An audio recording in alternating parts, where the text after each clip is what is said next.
Muftiy Shamail Nadvi, islom olimi, pedagog, Kalkuttada joylashgan Vahan fondining asoschisi. U Hindistondagi nufuzli Darul Ulum Nadvatul Ulama Laxnau madrasasini tamomlagan. U faqat ta'lim bilan shug'ullanib qolmay, balki sayohat blogini ham yuritadi. Biz uning Petronas minoralari oldida suratga olingan blogini ham ko'rganmiz. Bugun biz bilan birga Javed Axtar Sohib ham bor. Javed Axtar Sohib shoir. U she'rlar va nasr asarlar yozadi. Shuningdek, filmlar uchun dialoglar muallifidir. U ratsionallik haqida gapiradi. Xonimlar va janoblar, Xudo bormi degan savol mavjud. Har bir inson bu savolga o'zi uchun javob izlaydi. Kimdir buni Xudo zarrachasini izlash deb ataydi. Kimdir ilohiy zarracha deydi. Yana kimdir Higgs bozonini izlash deb hisoblaydi.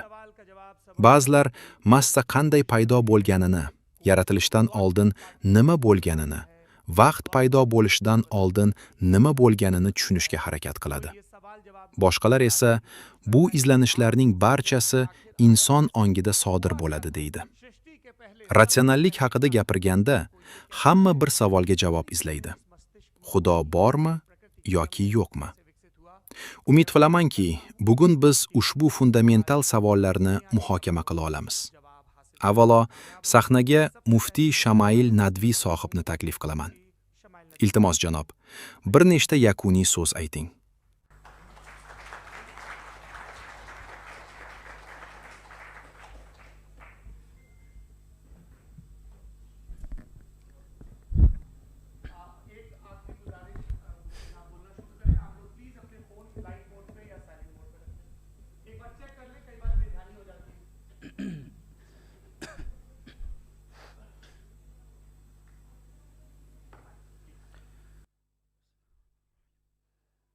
Butun hamdu sanolar bu koinotni muayyan maqsad bilan yaratgan zotgadir. Hurmatli janob Javed Axtar, janob Saurabh Dwivedi va aziz tinglovchilar, barchangizga rahmat. Bugungi munozaraga kelganingiz uchun tashakkur. Biz Xudo bormi mavzusini muhokama qilayotganimiz sababli bu masalada qaror chiqarish uchun turli mezonlar bo'lishi mumkin. Shu bois bugungi bahsda qaysi mezon to'g'ri, qaysi biri noto'g'ri ekanini aniqlash muhim. Birinchi mezon ilmiy mezon. Hurmatli Javed Axtar sohib aynan shu mezonga tayanishga moyil. Buning sababini tushuntiraman. Ilm ahli aytadiki, fan Xudoning mavjudligini isbotlash yoki inkor etish mexanizmiga ega emas. Milliy fanlar akademiyasi ham shuni ta'kidlaydi. Fan faqat tabiiy, jismoniy reallikni o'rganadi. Shu sababli jismoniy bo'lmagan reallikni, jismoniy olamni o'rganishga mo'ljallangan vositalar bilan tekshirib bo'lmaydi. Demak, bugungi munozarada Xudoning borligi yoki yo'qligini isbotlashda ilmiy dalillar asos bo'la olmaydi. Ikkinchi mezon vahiy orqali bilishdir. Vahiy orqali Xudoning mavjudligini isbotlash mumkin. Ammo vahiy men uchun haqiqiy bilim manbai bo'lsa-da, hurmatli Javed Axtar uchun u bilim manbai hisoblanmaydi. Shu sababli bugun men diniy matnlardan dalil keltirmayman. Xudo bo'lsa, uni ko'rsating yoki empirik dalil keltiring degan talab aslida noto'g'ri vositadan foydalanishdir. Bu xuddi metal qidirgich yordamida plastikni topishni talab qilishga o'xshaydi. Plastik topilmagani uchun empirik dalil talab qilish bolalarcha talabdir. Endi faqat bitta mezon qoladi. Aql, mantiq va tafakkur. Aynan shu asosda Xudoning mavjudligi yo isbotlanadi, yo inkor qilinadi. Mantiqiy dalil aniq, ravshan va inkor qilib bo'lmaydigan bo'lishi kerak. Masalan, agar aytsak, hurmatli Saurabh insondir va barcha insonlar ongli mavjudotdir, demak, Saurabh ham ongli mavjudotdir. Bu dalil aniq va mantiqan rad etib bo'lmaydi. Agar bugun hurmatli doktor Xudoning yo'qligiga oid shunday aniq va mantiqiy dalil keltirsa, men uni albatta qabul qilaman. Ammo amalda bunday dalil mavjud emas. Endi oddiy misol keltiray. Tasavvur qiling, biz hech kim qadam bosmagan, yakkalangan oroldamiz. Yurib borib, to'satdan bir to'pni ko'rdingiz. Birinchi savolingiz nima bo'ladi? Bu to'p bu yerga qanday kelib qoldi? Nega u pushti rangda? Nega aynan shu shaklda? Tabiiyki, siz uni ma'lum xususiyatlar bilan yaratgan va bu yerga joylashtirgan bir yaratuvchi bor degan xulosaga kelasiz. Agar xohlasa, uni boshqa rangda yoki boshqa shaklda yaratishi ham mumkin edi. Endi tasavvur qiling. Shu to'pni kattalashtira, u butun koinot hajmiga yetdi. Faqat hajmi kattalashgani uchun savol o'zgaradimi? Albatta yo'q. Savol o'sha qoladi.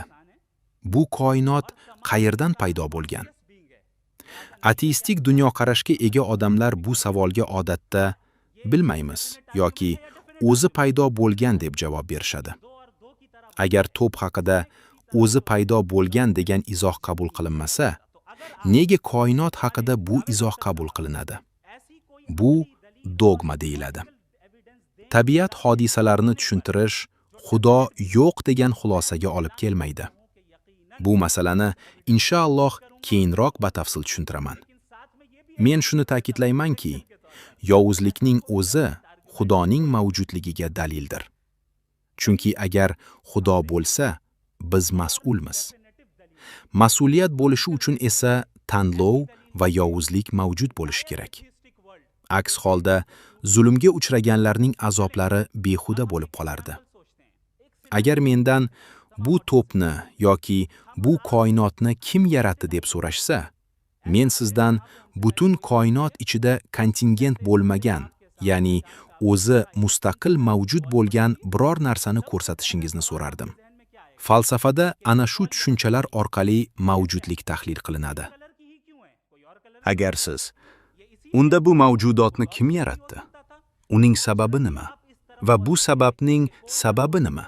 deb savol berib, bu zanjirni cheksiz davom ettirsangiz, bu sabablarning cheksiz regressiyasi deyiladi. Va bu mantiqiy xatodir. Konseptual jihatdan cheksizlik mumkin. Masalan, 1, 2, 3 va hokazo sonlarni sanashda. Sonlar cheksizdir.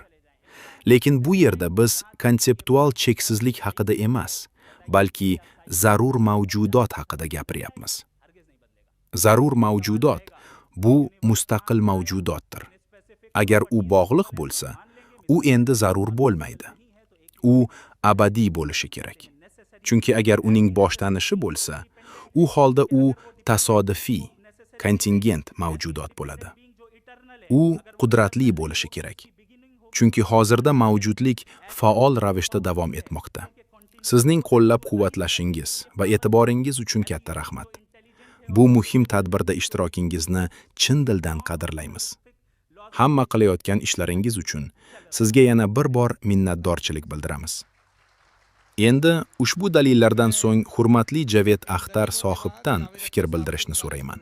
Xohlasangiz, o'tirgan holda gapirishingiz mumkin.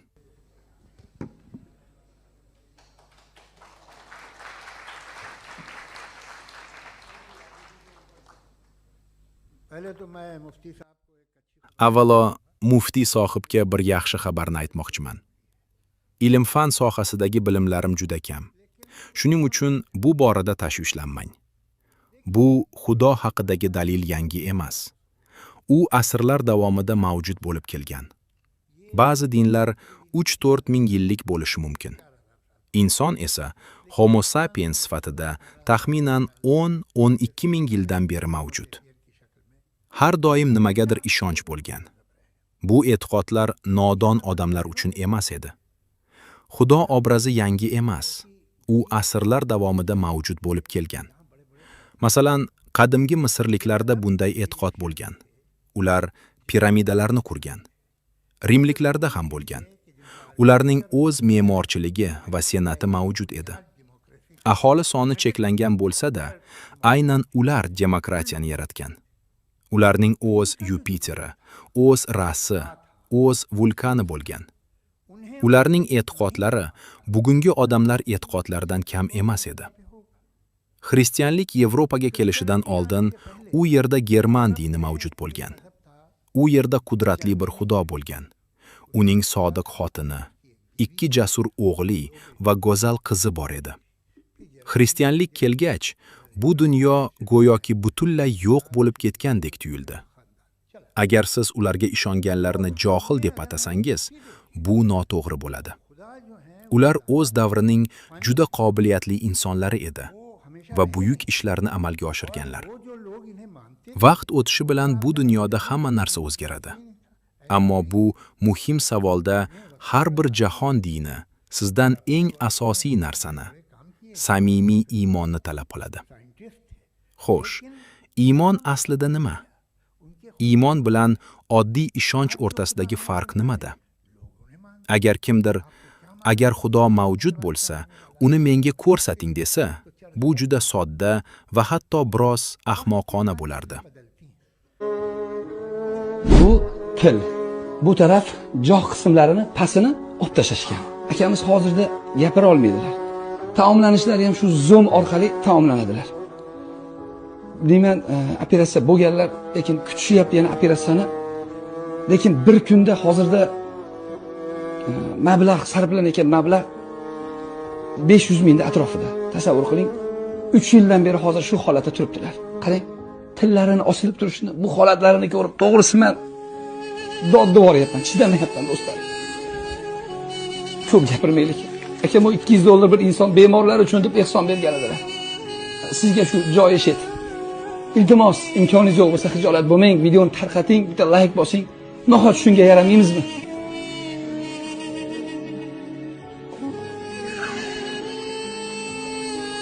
Men Shimoliy qutb mavjudligiga ishonaman. Nega? Chunki yer bo'lsa, uning yuqori nuqtasi bo'lishi kerak. U yerga borgan odamlar bor, guvohlar bor, sabablar bor. Bu iymon emas, bu ishonchdir. Xo'sh, iymon bilan ishonch o'rtasidagi farq nimada? Iymonda dalillar, ratsionallik, mantiq va tasdiqlar bo'lmaydi. Agar siz biror narsani bularsiz qabul qilsangiz, bu iymondir. Agar dalillar va guvohlar bo'lsa, bu ishonch bo'ladi. Agar men mantiqsiz, dalilsiz, tasdiqsiz bir narsani qabul qilsam, bu xurofot bo'ladi. Masalan, agar men Ron Mast mening akam deb ishonsam, men xursand bo'lish imkon. Hatto ichki xotirjamlikni ham hisob qilman. Ammo bu boshqa odamga nima beradi? Siz u bilan hech qachon uchrashmagansiz-ku. Iymonning ma'nosi shundaki, uni isbotlab bo'lmaydi. Agar isbotlab bo'lsa, iymon kerak bo'lmas edi. Siz aytgan orol va to'p haqidagi misolga qaytsak. Qiziq tomoni shundaki, siz orolni kim yaratganini so'ramadingiz. Sizni faqat to'p qiziqtirdi. Sizni faqat to'pni kim yaratgani qiziqtiradi. Siz faqat to'pdan hayratlanasiz. Biz esa oroldan hayratlanamiz. Siz hatto bu orol haqida savol bermadingiz. Men qanday qilib dunyoga keldim? Mening tug'ilishim oldindan rejalashtirilganmidi? Men rostdan ham tug'ilishim uchun belgilanganmidim? Yoki bu shunchaki omadli tasodif edimi? Xuddi bir qoshiq tasodifan kimningdir yoniga yopishib qolgandik. Mening tug'ilishim ham shunchaki tasodifmi? Siz ko'pincha aytganingizdek, tasodif va inson. Siz adolat deb ataydigan inson tabiati adolatli emish. Ammo tabiatdagi adolat aslida adolatsizdir. Agar sher kiyikni yesa, siz aytasiz, bir kuni adolat qaror topar emish. Lekin adolat bu insoniy tushuncha. Tabiatda adolat yo'q. Sher kiyikni yesa, uni hech kim jazolamaydi. Agar bo'ron kelib, yashil daraxtlarni ildizi bilan sug'urib tashlasa, bo'ron qamoqqa olinmaydi. Men yegan ovqatni ichagim hazm qiladi va buning uchun hech qanday jazo bo'lmaydi. Bu shunchaki hazm qilish jarayoni. Hammasi shunday sodir bo'ladi. Tabiat adolatsiz holda mavjud. Xo'sh, adolat nima? Bu insoniy tushunchadir. Shuning uchun agar kimdir sizga men senga adolat beraman desa, bu gap tabiatdan emas. Endi chapga buriling. Bu nimani anglatadi? Mana shu barcha qoidalar, tartib, intizom, odob, axloq. Chapga buriling. Aks holda nima bo'ladi? Yoki jarima to'laysiz, yoki avariyaga uchraysiz. Butun bu fazilatlar, tartib, qoidalar haydash bilan bog'liq. Chapga burilmasangiz, xavf tug'iladi. Tirbandlik paydo bo'ladi. Poraxo'rlik boshlanadi. Bularning barchasi inson jamiyatiga tegishli. Adolat bizniki. U tabiatga aloqador emas. Sher kiyikni yedi, uni qamoqqa tashlashadimi? Bunday narsa hech qachon bo'lmaydi. Shu sababli dinlarning dunyoviy va'dalariga qarasangiz, bu narsalar tabiatdan kelib chiqmaganini ko'rasiz. Bu tabiat. Ba'zi odamlar butun olam faqat tabiatdan iborat deydi. Ammo dunyo tartiblariga qarasangiz, bu tasavvur hech qayerda to'liq mos kelmaydi. Bu yerda adolat yo'q. Lekin siz menga o'limdan keyin adolat bo'ladi deb va'da berasiz. Agar bu ro'y bersa, men juda xursand bo'laman. Ammo men bunga ishona olmayman. Chunki men o'zimda bunday iymonni hosil qila olmayman. Bu iymonga nisbatan noto'g'ri talabdir. Siz yana aytasiz, o'limdan keyin adolat bo'ladi. Agar men uni olsam, xursand bo'laman. Ammo bunga ishona olmayman. Chunki iymonni majburan yaratib bo'lmaydi. Ko'plab dinlar iymonni talab qiladi. Bu shuni anglatadiki, agar din me'yorida bo'lsa, hammasi emas, balki ayrim jihatlari, u insonda ma'lum fazilatlarni rivojlantirishi mumkin. Bunda foyda ham bor, zarar ham. Masalan, spirtli ichimliklar ko'plab dorilar tarkibida ishlatiladi. Amerikada umr davomiyligi bo'yicha tadqiqotlar o'tkazilgan.